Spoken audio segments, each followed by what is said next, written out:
Welcome back. I'm going to take you through a minion thorns build.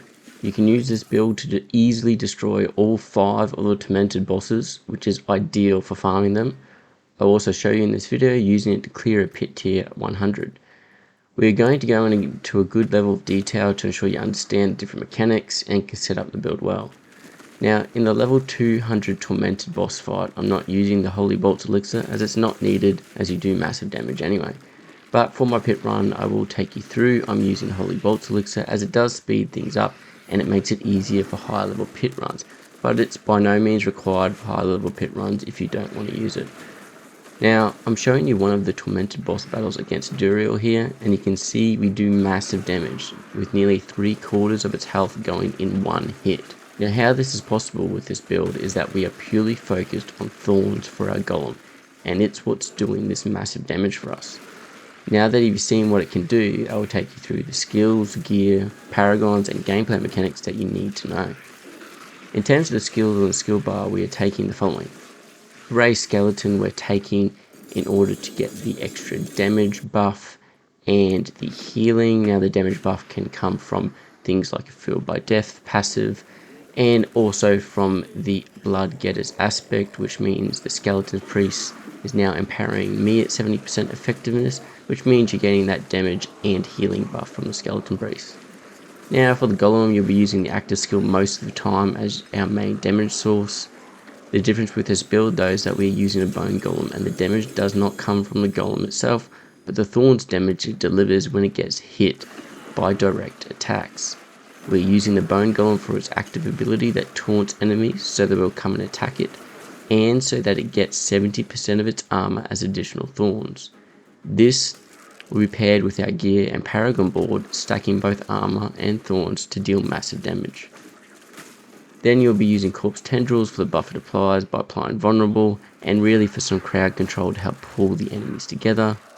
In terms of the ultimate skill, we're taking Army of the Dead just to boost our golem and minion damage for some additional outputs besides our thorns damage. We're also taking Blood Mist on the skill bar purely to allow for dodging hard hitting attacks, which is very useful in some of the big battles or pit bosses. And lastly, we got the core skill Blight, which I'm primarily just using for the bonus 20% damage it gives me and my minions when they're within Blight, and it also will help you trigger Shadow Blight, which will help with the Blight aspect from some additional damage. Now that's it for the skills on your skill bar, but I'm going to take you through the skill tree as well, just to highlight some of the more specific points that you need to be careful of. I'm just going to ask here, if you are enjoying this video, please remember to like it and subscribe to the channel for further content. If you've got any questions around the build, feel free to post them down and I'll try to answer them for you. Right, for your first 2 points, just put it into any of the basic skills in order to unlock the next section. Then we're putting 1 into Blight, 1 into Enhanced Blight, and 1 into Supernatural Blight. Then 3 points into Hued Flesh, so that we have the chance of creating corpses. I'm going to put 1 into Blood Mist just to unlock that so it can go in your skill bar. Make sure you put 3 into Spiked Armor. Now you want this for the additional Thorns and for the additional armor which we're trying to stack. 3 into Skeletal Warrior, 1 into Grim Harvest, and then 3 into Fueled by Death for the extra damage. 2 into Death's Approach for some additional movement speed. 3 into Death's Embrace for additional damage and damage reduction. 3 into Skeletal Mage Mastery.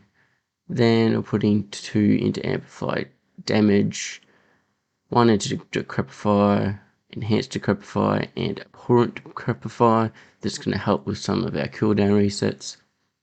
1 into Iron Maiden, 1 into Enhanced Iron Maiden, and then 1 into Abhorrent Iron Maiden so that we can get some extra healing. Now we are taking these skills in order to unlock them, but they're not on our skill bar. This will pair with one of our gear later on, which is why we're unlocking them, which I'll take you through a bit later in the video.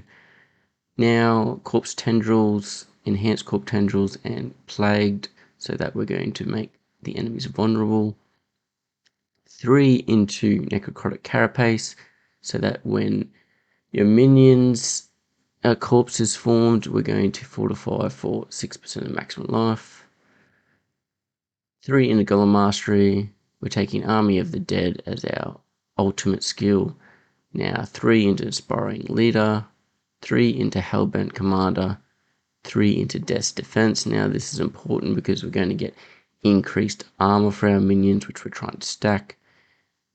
Then 1 into Bonded in Essence for the extra healing. And finally, for the passive, we're just going into Shadow Blight, which is going to help us deal some extra damage when it's paired with one of our aspects going forward. Now for the Book of the Dead, for warriors, take the Reapers so they can help generate corpses and fortify you. For the mages, we're taking Shadow Mages so we get the increased damage for each Shadow Mage. And finally for the Golem, as stated before, we'll be taking the Bone Golem as it is the core part of this build. And I've gone for the one that helps you apply Vulnerable. Now in terms of the gameplay loop, it is fairly simple once you get used to it. For the Tormented bosses or any other boss, you're really trying and time when they're going to do some direct damage and use your Golem Taunt ability before this occurs. So it will stack extra damage when it gets hit. Remember, its active ability will convert 70% of its armor as additional thorns for the period taunt is active. So if it hits your golem once that taunt is active, you're going to be doing a lot more damage. Then just rotate through your other skills, keep using Raised Skeleton for the healing and damage buff, use your Ultimate Army of the Dead for extra damage, and keep hitting them with Blight. Blood Mist is there to help you dodge any major damage when required, but the main one is just to keep hitting your Golem skill to stack that Thorns damage and ideally time it for when they're going to take big direct damage. Now, the build's only main weakness here is Thorns won't activate against damage over time skills, so it can struggle a bit against certain bosses that specialise in this. However, it will absolutely destroy everything else. For groups of enemies, the only main difference is you want to make sure you use Corpse Tendrils to help gather enemies, and when they come out of stun, make sure they're taunted so they will hit the golem and basically instantly die. I'm going to take you through the gear and aspects I'm using as part of this build now. For the helm, we're using the aspect of Hardened Bones for the increased damage reduction for you and your minions. Now we got taking the unique Razor Plate chest for all the additional thorns, which is key to our build. So if you can get on with greater affixes, that is great. Then we're using the Needle Flare aspect on our gloves. This is so Thorns damage dealt has a 40% chance to deal damage to all enemies around you and your minions, which really does help scale that Thorns damage. Then the second and final unique we're taking is Blood Moon Breaches. The main thing in here is the damage reduction from enemies affected by curse skills, and your minions can have up to a 7% chance to curse enemies. So because we unlocked the Iron Maiden and Decrepifier skills on our skill bar, this will grant the minions the ability to apply those curses and potentially help with cooldown and healing, as well as that damage reduction when it gets applied.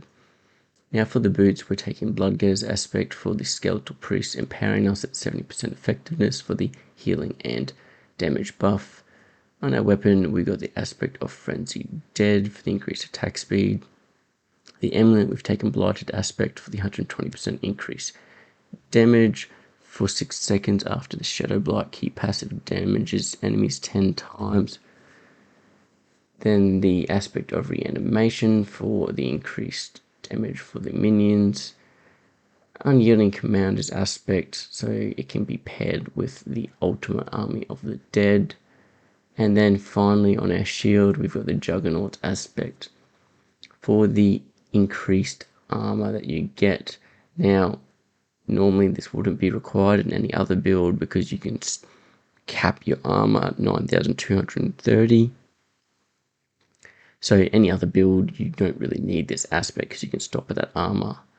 But for this build specifically, we're trying to stack as much armor as possible because our active ability from our golem is going to convert 70% of its armor to thorns.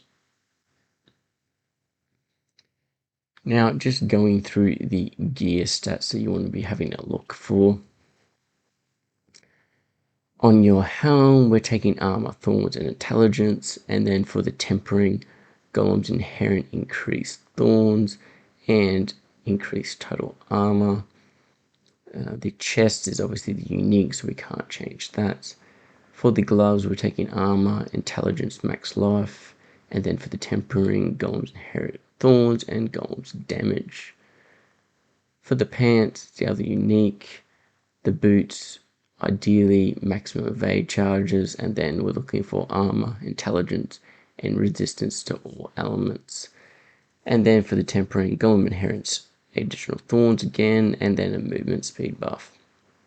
For the amulet, ranks to Hellbent Commander for the increased damage, total armor increase, and then ranks to Death's Embrace.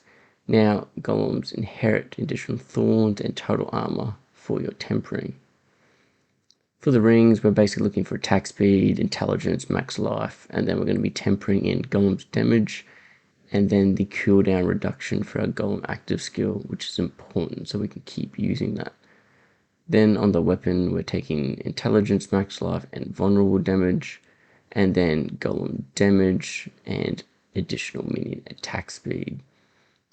Now for your shield, we'll be getting armor, thorns, damage reduction, and then for the tempering on it, take additional thorns for your golem and additional total armor. So you'll see throughout all the items we're doing, we're basically trying to stack the additional percentage of thorns that your golem inherits, because you can increase that basically once, if you can get the master working right, you can increase it over 200% extra thorns that the golem inherits. So it can be a massive buff to thorns damage. Then we're basically trying to stack armor on as many items as we possibly can. So that means either affixes of armor rolls on our gear or increases to total armor on our tempering or affixes as well. Now that's purely to pair with that active skill from the golem that is going to be, as you can see here, basically it gains 70% of its armor as thorns for the duration. So if we can buff our armor to the max, and in the Paragon board we'll be buffing armor for our minion as well, then basically the minion will be inheriting our armor. So the more we increase our armor, then when we use this skill, we're going to be giving a lot more additional thorns to the golem, which would mean it'll deal massive damage.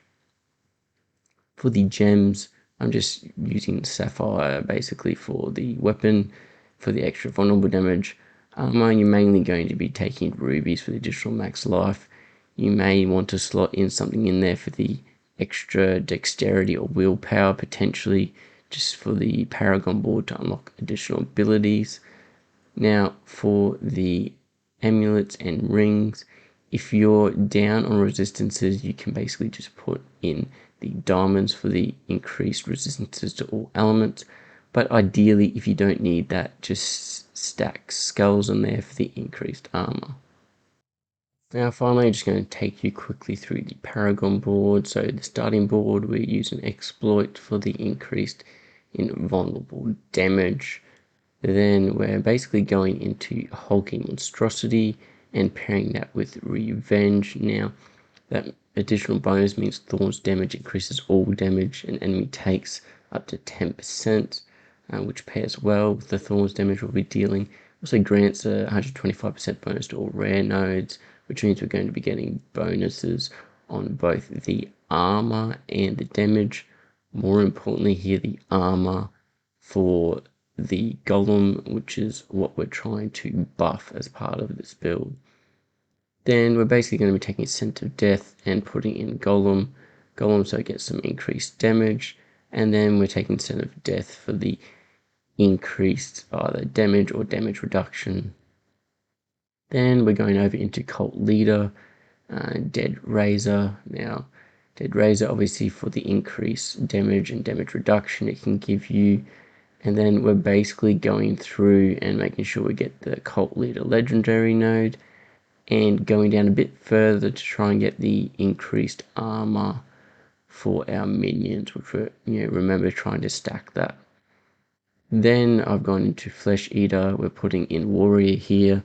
The main reason we're doing that is really just for the additional bonus. So getting the 30% increased armor again for our minions, which is further stacking that golem armor. We will take Flesh Eater in there for the increased damage as well. And then the final board, we've gone into Bloodbath and Territorial. This is simply in here that we're going to be dealing increased damage to close targets, and you get that extra damage reduction against close enemies as well.